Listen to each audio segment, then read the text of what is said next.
Хайырлы күн, эфирда Қанун, парламент, жәмғият программасы. Аны мен Фейруза Мәжитова дәулет сайтынан алып барам.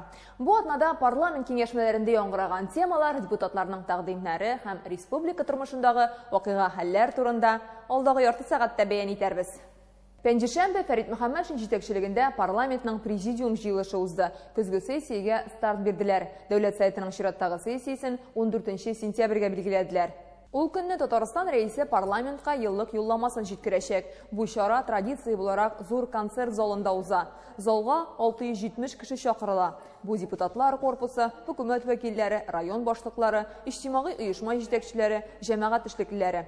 Рәис юлламасыннан соң парламентның чираттагы утырышы була. Депутатлар көн тәртибендәге 18 мәсьәләне караячак. Времена очень непростые, и наша депутатская деятельность в округах приобретают особое значение. Прием граждан, и партийные приемы, и парламентские депутатские приемы. Обязательно, надо будет выезжать, принимать, быть в курсе и разъяснять ситуацию в республике и в стране. Парламент сессиясенә чыгарылачак закон проектларын бу атнада депутатлар комитет җыелышларында карады. Идел елгасының Казандагы яр буен матурлау буенча проект расланган. Закон кабул ителгән, тик төзелеш эшләре өчен киртә булып торган проблемалар да күп. Аларны сүттерү ансат түгел, алмашка яңа урын табарга кирәк. Проблемаларны хәл итү юлларын табу өчен шәршәмбе көнне депутатлар порт урамына килде. Барысын да җайга салу өчен федераль законга үзгәреш кертергә туры килергә мөмкин диләр. Идел елгасы буендагы проект турында Илдар Сафиуллин репортажы. Хәзерге вакытта бу урында күргәнебезчә бер туктаусыз йөк машиналары йөрий. Юлларда тузан, инде янәшәдә төрле сәнәгать базлары. Моннан ерак түгел Идел елгасы урнашкан. Киләчәктә нәкъ менә шушы урын Казанның иң матур җиренә әвереләчәк диләр. Комплекслы үсеш планы нәкъ менә шуннан гыйбарәт. Менә шушы 300 гектардан артык мәйданда зур комплекс тормышка ашырыла. Бирдә яңа комплекс булачак. 8 балалар бакчасы, 1200 балага исәпләнгән мәктәп, ял итү урыннары, сәүдә объектлары төзү күздә тотыла. Идел елгасы буен матурлау тәкъдимен Рөстәм Миннеханов керткән иде. Һәммәсе дә комплекслы үсеш территориясе законы нигезендә тормышка ашырыла. Бу канунны Владимир Путин 2020 елда имзалады. Яңа торак комплексның беренче чиратын кулланышка тапшырганнар. Тик проблемалар да күп.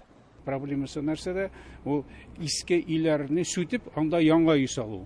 Яңа үй салганда иске өйдә торучыларга шул яңа салган өйдән квартира бирү как бы проблема хәл ителә. Бүгенге көндә бу территорияда монда жилой квартиралар юк, жилой помещениялар юк, монда в основном промышленная зона. Алга таба монда бизнес-класстагы күп фатирлы йортлар төзергә уйлыйлар. В каждом доме. Беренче 350 фатирлы 2 йорт булачак. Соңра андыйларны тагын төзербез. Аларда яшәүчеләр өчен җир асты парковкасы да ясарга исәп бар. Тик киң кулачлы төзелеш эшләре өчен мондагы гаражлар комачаулый. 300дән артык шундый объект бар. Гараж амнистиясеннән файдаланалар. Сүтәргә ашыкмыйлар. Һәр хуҗа белән сөйләшергә, килешергә кирәк. Вот здесь мы увидели гаражный кооператив. Күргәнебезчә, гаражлар төзелешкә әлегә комачау итәм. Шул ук вакытта монда эш табыш алуда гына түгел, шәһәрнең матурлыгын кайгыртырга кирәк. Идел елгасына да юл ачыла дигән сүз. Идел буенның киләчәктәге матурлыгын күзаллау өчен менә бу кадрларны карау да җитә. Бу Казанның туристлар өчен иң мавыктыргыч урыны булырга тиеш. Тик әлегә монда сәнәгать зоналары гына. Аларны күчерү өчен бизнеска зыян китермичә алмашка башка урыннар тәкъдим итәргә кирәк. Бу мәсьәлә ансат кына хәл ителми. Законга үзгәрешләр дә кертергә кирәк булмагай ди депутатлар. Бу хакта алар Дәүләт Советына кайтып фикер алышты. Проблема, почему комплексное развитие в общей плане у нас здесь не заработало? Ни өчен порт урамы буенча комплекслы үсеш территориясе эшләп китми? Чөнки анда элеватор бар һәм аңа федераль дәрәҗәдәге әһәмияттә булган тимер юлы килә. Аннан кулланучылар файдалана. Без аны үзгәртә алмыйбыз. Тагын бер мәсьәлә Идел елгасы яр буйларын ныгытырга кирәк. Дәүләт Советында әйтүләренчә, комплекслы үсеш территориясе эшчәнлеге бик авырлык белән бара. Каршылыклы мәсьәләләр күп. Менә хәзерге вакытта кабул ителгән закон нигезендә безнең республикада комплекслы үсеш территориясе проекты бар. Тик башкалабызда гына гамәлдә, башка шәһәр районнарда ул эшләп китә алмады. Бүген күтәрелгән проблемалар буенча Дәүләт Советында, министрлыкларда, Казан мэриясендә тәфсилле фикер алышулар булачак. Аннан соң уртак фикергә килеп тәкъдимнәрне федераль дәрәҗәдә күтәрергә җыйналар. Комплекслы үсеш территориясе проектын тормышка ашу 15 елга исәпләнгән. Татарстанда электромобиль хуҗалары өчен махсус салым ташламасы кертеләчәк. Мондый тәкъдимне Дәүләт Советының бюджет, салым, финанслар комитеты утырышында яңгыраттылар. Депутатлар электротранспорт йөртүчеләрне 2028 елга кадәр салымнардан гомумән азат итәргә, тагын 2 ел дәвамында ярты бәясен генә түләргә тәкъдим итте. Бу карар әлеге транспортны тагын да популярлаштыру өчен кабул ителә. Аның табигатькә зыяны аз ди белгечләр. Исегезгә төшерәбез, 1 марттан электромобиль хуҗалары түләүле федераль юллардан бушлай йөри ала. Ел башыннан Татарстанда шундый 299 машина теркәлгән. Закон проекты комитет утырышында хупланды һәм сүздә ягында пленар утырышка чыгарылачак. Бу очракта без үзебезне пионерлар дип әйтә алмыйбыз, чөнки Россия Федерациясенең 35 субъектында бу закон проектын кабул иткәннәр һәм ул инде гамәлдә менә бу очракта без үзебезне куып тотабыз дип әйтәбез инде. Бу атнада Ярчалының Асылташ приютында килеп чыккан хәл һәм яшьләрнең кансызлыгы бөтен республика халкын тетрәндерде. Социаль челтәрләрдә таралган видеода яшүсмерләр үзләреннән кечкенәрәк малайны вахшиләрчә кыйный. Ә җитәкчелек моны балалар шуклыгы дип аңлатмакчы була. Хокук органнары гадәттән тыш хәл буенча җинаять эше кузгатты инде. Тикшерү барышын Россиянең тикшерү комитеты рәисе Александр Бастрыкин үз күзәтүенә алачак. Урамнан узып баручылар бу рәхимсезлекне күреп чаң сукмаган булса, әлеге очрак турында берәү дә белмәс иде мөгаен. Ул бер генә кабатланганмы? Монысы да билгесез. Шунлы вакыйгалар хакында безнең алдагы репортажда. Ох, все сняла. Смотри, что делают. Избивают маленького. Әлеге кадрлар социаль челтәрләрдә таралып, бөтен республика халкын шаккаттырды. Ярчалының Асылташ балалар приюты. Кечкенә малайны аннан өлкәнрәк яшьтәге үсмер тотып тора, калганнар кыйный. Соңыннан аны идәнгә тибеп егалар. Аннары күтәреп кроватка аталар һәм тагын кыйныйлар. Элек мин күргән булмады, что монда бала кыйналдылар тотып. Монда укытучылар, тәрбиячеләр чыга, все нормально. Бөтен әйберне уйныйлар, нитәләр. Монда сулар, сибәләр, йөриләр шунда уйнап. Бер нәрсә дә әйтә алмыйм. İşte нәрсә творится икән. Монда урамда площадкада бик әйбәт. Балалар уйныйлар, көләләр. Асылташ приюты 2002 елдан эшли. Анда 50ләп бала бар. Хәзер оешманың капкасы ябык, бирегә берәүне дә кертмиләр. Без килеп чыккан хәлгә ачыклык кертү өчен приют җитәкчелеге белән элемтәгә чыгарга теләдек, ләкин монда сөйләшүдән баш тарттылар. Мы бы хотели с директором приюта пообщаться, с Анжелой Овиковной. Это возможно? Нет. А почему? Татарстанның тикшерү комитеты әлеге гадәттән тыш хәл буенча җинаять эше кузгаттан. Анда әйтүләренчә, приют җитәкчелеге бу очракны балалар шуклыгы гына дип атый. Бу чыннан да шулаймы? Яисә бик җитди проблемага күз йомарга тырышуларымы? Моны хокук органнары ачыклый. Хәлне Россиянең тикшерү комитеты рәисе Александр Бастрыкин үз контроленә алган җинаять эшен ваемсызлык матдәсе буенча ачалар. Әлеге видео социаль челтәргә кичә чыкты. Учреждениенең социаль яклау министрлыгы карамагында булуы билгеле. Әмма монда җавап бүген рәсми иде. Җитәкчелек тикшерү бара дию белән чикләнде. Социаль челтәрләрдә Ярчалының Асылташ социаль приютында тәрбияләнүчеләр катнашындагы видео таралды. Татарстанның хезмәт, халыкны эш белән тәэмин итү һәм социаль яклау министрлыгында биредәге гадәттән тыш хәл турында беләләр һәм аның сәбәпләрен ачыклыйлар. Тикшерү тәмамланганнан соң тиешле чаралар күреләчәк. Баланы табиблар карады, аның сәламәтлегенә куркыныч янамый. Чаллы прокуратурасы приют җитәкчелеге һәм малайны кыйнаган яшүсмерләрдән сорау алган иде. Учреждениенең эш документларын өйрәнәләр. По результатам проверки будет дана оценка. Тикшерүдән соң җитәкчелекнең һәм балаларның гамәлләренә нәтиҗә ясалачак. Әгәр хукук бозучыларга ачыклана икән, прокуратура тарафыннан да чара күреләчәк. Законы будет дана уж правооценка стороны правоохранительных органов. Безгә билгеле булганча, кыйналган малай бәлиг түгел, ул исән-сау, аны табиблар караган инде. Тикшерү барышын Татарстанда бала хукукларын яклау буенча вәкаләтле вәкил Ирина Волынец та үз контроленә алган. Ул полициягә, прокуратурага һәм Ярчаллы мэрына мөрәҗәгать юллаган. Дети транслируют то, что они сами испытали на себе. Балалар үзләре нинди мөхиттә үсә, шуны ук тормышта да кабатлый. Гадәттә приютка эләккән балаларның күбесе тәртипсез гаиләләрдән. Алар бөтен ачуларын башкалардан алырга тырыша. Үзләреннән кичерекләрне кыерсытып тынычлана. Андый балалар белән тәрбия, аңлату эшләре уздыру мөһим. Хәзер баланы җәберләгән егетләрне административ җаваплылыкка тартырган, оешма җитәкчесен 3 елга ирегеннән мәхрүм итәргә мөмкиннәр. Бу приют директорын эшеннән алырга кирәк. Дәүләт Советының Мәгариф, Мәдәният, фән һәм милли мәсьәләләр комитеты утырышында депутат Альбина Насырова шундый фикерен белдерде. Комитет әгъзалары социаль челтәрдә таралган видеоны күргән була. Ондагы хәлләрне коточкыч дип бәялиләр. Буллинг, ягъни балаларны кыерсыту проблемасына игътибарны көчәйтергә кирәк ди Альбина Насырова. Приют директорының бу хәлгә мөнәсәбәтен аңлап булмый, аны эшендә калдыру ярамас диде. Депутат Татарстанның Мәгариф һәм фән министрлыгы вәкиленнән мәсьәләгә ачыклык кертүне сорады. К сожалению, я тоже это видела. Мин бу видеоны карадым һәм менә анда чыннан да ни булганын күрмичә, белмичә торып мин бер сүз дә әйтә алмыйм. Балалар өчен ышаныч телефоннары бар, тәүлек буе кайнар линия эшли. Шулай ук тәрбиячеләр янәшәдә булырга тиеш иде. Тикшерү нәтиҗәләре билгеле булгач, төгәлрәк әйтә алачакбыз. Нет еще результата, правильно? Нинди яшьтә булса да, баланы рәнҗетергә ярамый. Һәм шушы кичкенә яшьтә, мәктәп яшендәге балалар, менә шушындый буллингка эләккән балалар, рәнҗетелгән балалар, аларның тормышлары беләсезме бик авыр. Соңыннан без инде сезнең белән барыбыз да әйтәп, каян менә шулай җәмгыять өчен коточкыч харап эшләр эшли торган кешеләр барлыкка килә. Бу бит шулай ук кичкенә яшьтән, бала чактан.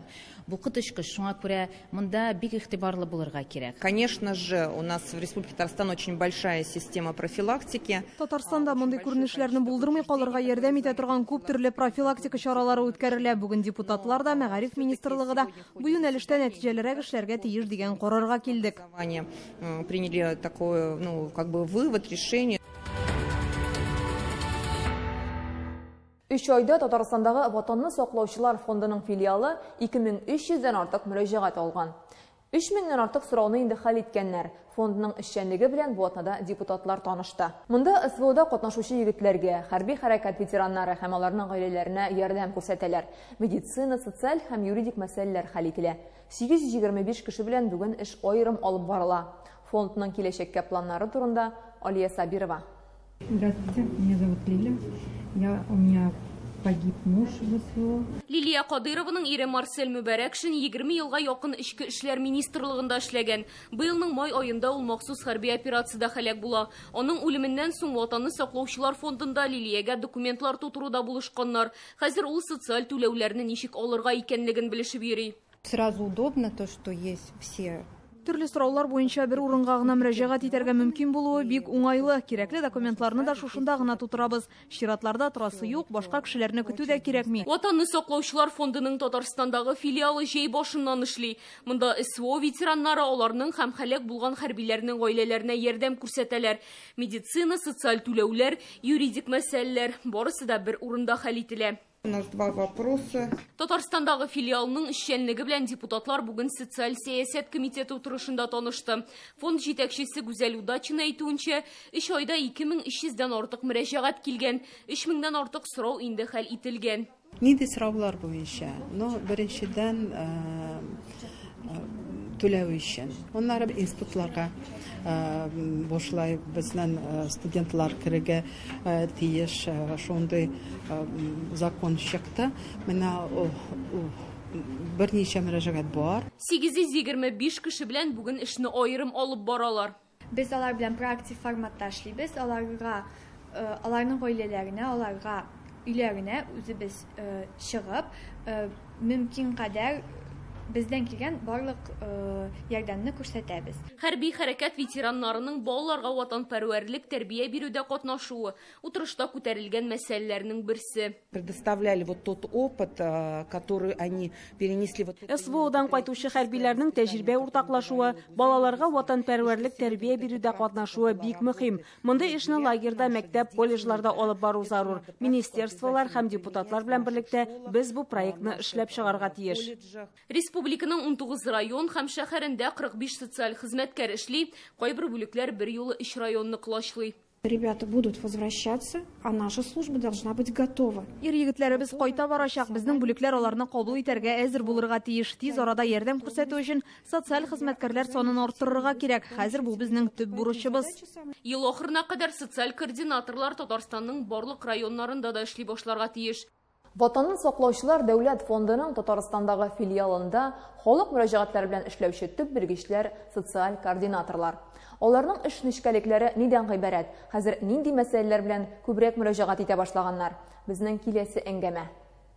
Роза Алмазовна, исәнмесез? Сәнсез, хәерле көн. Социаль координаторлар Татарстанда шул исәптән Әлмәттә дә 4-нче ай эшләп килә. Менә шушы вакыт эчендә сез кемнәргә һәм ничек ярдәм иттегез? Бер гаилә безнең Әлмәттән икенче шәһәргә күчте. Һәм әнисе әйтте, куркам дип, анда зур шәһәр, белмим, ләгә алабызмы без мәктәпкә. Без менә квартира сатып алдык, менә күчәбез. Менә шуның өчен безгә килде, андый сорау белән булыштык. У хатын кыз бер үзе ремонт ясый, 2 баласы бар. Ул да килде, авыр дип, авыр булышыгыз дип, менә белмим ничек нәрсә эшләргә дип, анарга да булыштык. Менә әйтегез әле, нинди проблемалар белән аеруча еш мөрәҗәгать итәләр сезгә? Ничә кеше шул хәтле үк сораулар. Һәрбер кеше үзенең сораулары белән килә.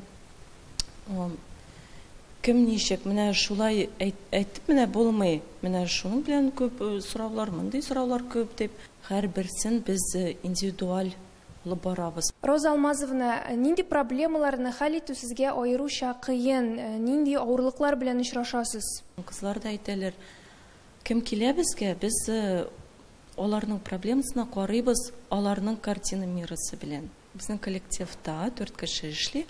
Алар, менә мин психолога укыганым.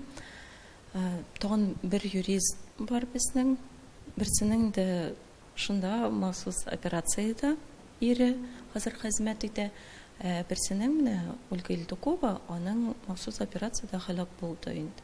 Шундай хәлдә булгач, ул безнең гаиләләрне яхшы аңлый. Ул безгә менә кайсыдыр сорауларда ул безгә әле әйтә, ничек сөйләшергә була алар белән. Социаль координаторларның үзләренә нинди дә булса ярдәм кирәкме? Законнар белән кыенлыклар килеп чыкмыймы? Булмыйдыр. Менә безгә администрациядә булышамында, без Казанга да звонтабыз, сөйләшәбез, менә мондый сорау бар дип, ничек анда, ничек хәл итәргә, ничек алны тизрәк кешегә булышырга дип, һәрвакыт менә без бергә. Роза Алмазовна, җиңел булмаган, әмма бик мөһим эшегездә уңышлар телибез. Әңгәмә өчен бик зур рәхмәт сезгә, сау булыгыз. Сау булыгыз.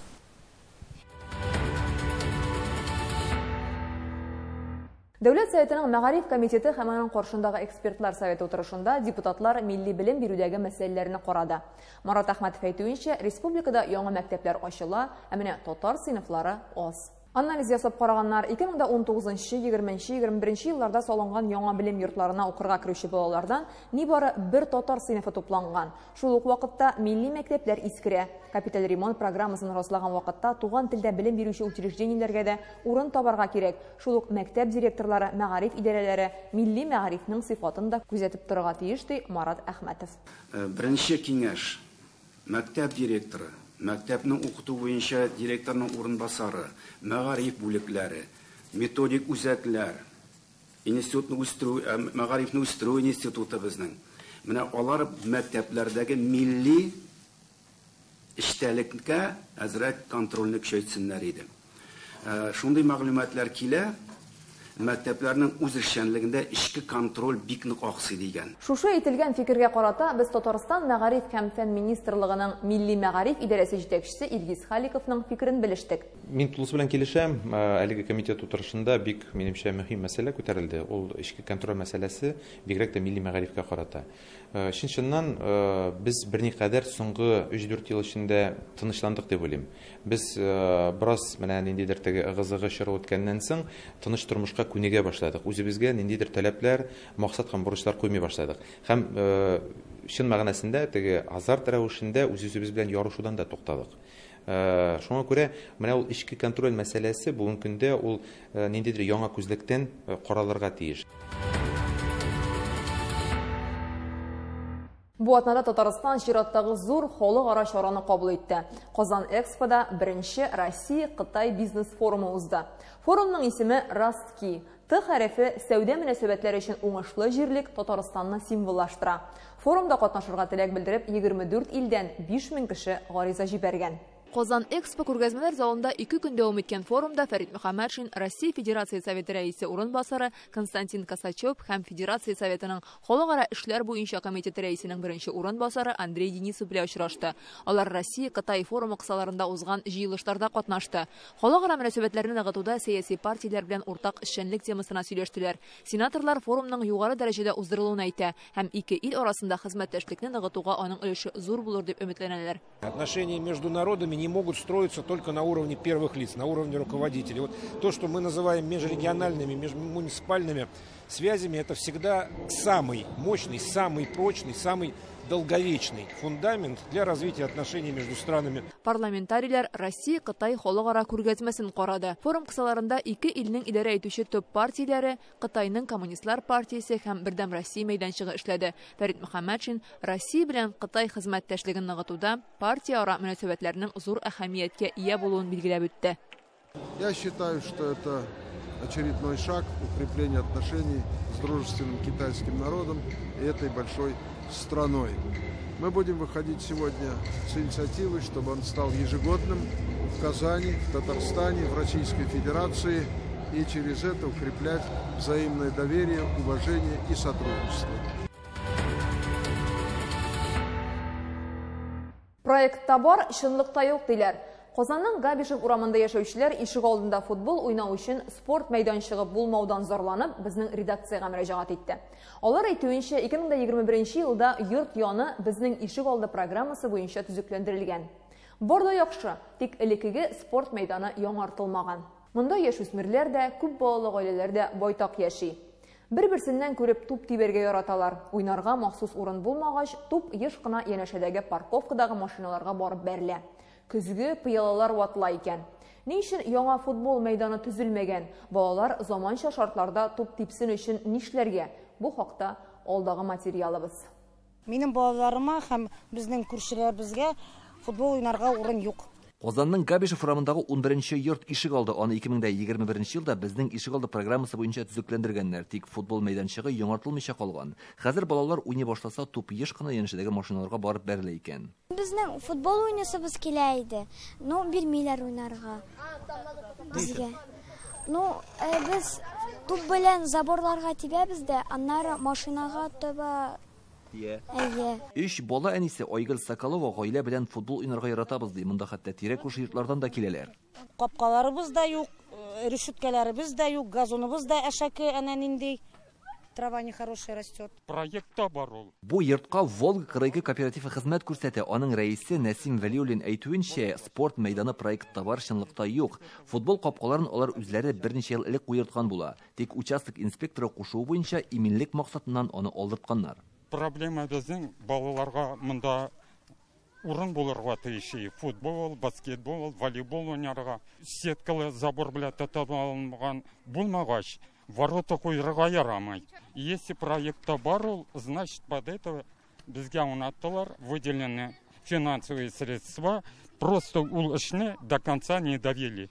Бу мәсьәләгә ачыклык кертүне сорап, безнең ишек алды программасы кураторына мөрәҗәгать иттек. Анда әйтүләренчә, акчалар максатчан рәвештә тотылган, эш җиренә искереп башкарылган. В ходе благоустройства было обнаружено оборудование. Төзекләндерү эшләре башланганчы ук монда футбол уйнау урыны булганга күрә яңа мәйданчык төземәскә дигән карар кабул ителде. Җиһазларны сүтеп тордылар, проект документында төзекләндерү башланганчы ук булган иске мәйдан күрсәтелгән. Безнең ишек алды программасы буенча башкарылырга тиешле эшләр барысы да үтәлде. Казанның Вахитов һәм Идел буе районнары хакимиятендә телефон аша аңлатма бирделәр.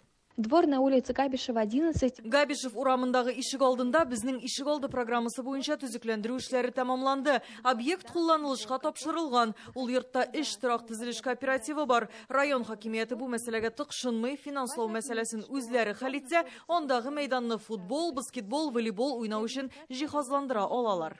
Төрле як фикерләрне тыңлаганнан соң бу очракта аңлашылмаучанлык килеп чыгуы күренә. Программаның тормышка ашыручылар футбол мәйданы булай да бар дип, аны эш планына кертмәгән. Халык булган иске объектны проектта күреп, заманча футбол уйнау урыны була дип өметләнгән. Әлеге ишек алдында балаларның футболга мөкиббән булуы әллә каян күренеп тора. Җәй буе менә шунда туп типкәннәр. Бәлки киләчәктә шулар арасыннан зур чемпионнар да килеп чыгар. Әлегә исә аларның балачак хыялы футбол уйнау өчен замана таләпләренә туры килгән яхшы спорт мәйданчыгы булсын иде диләр. Бүгінгі менә шушылар, ихтибарығыз үшін зур рәхмәт, исән сау булыгыз.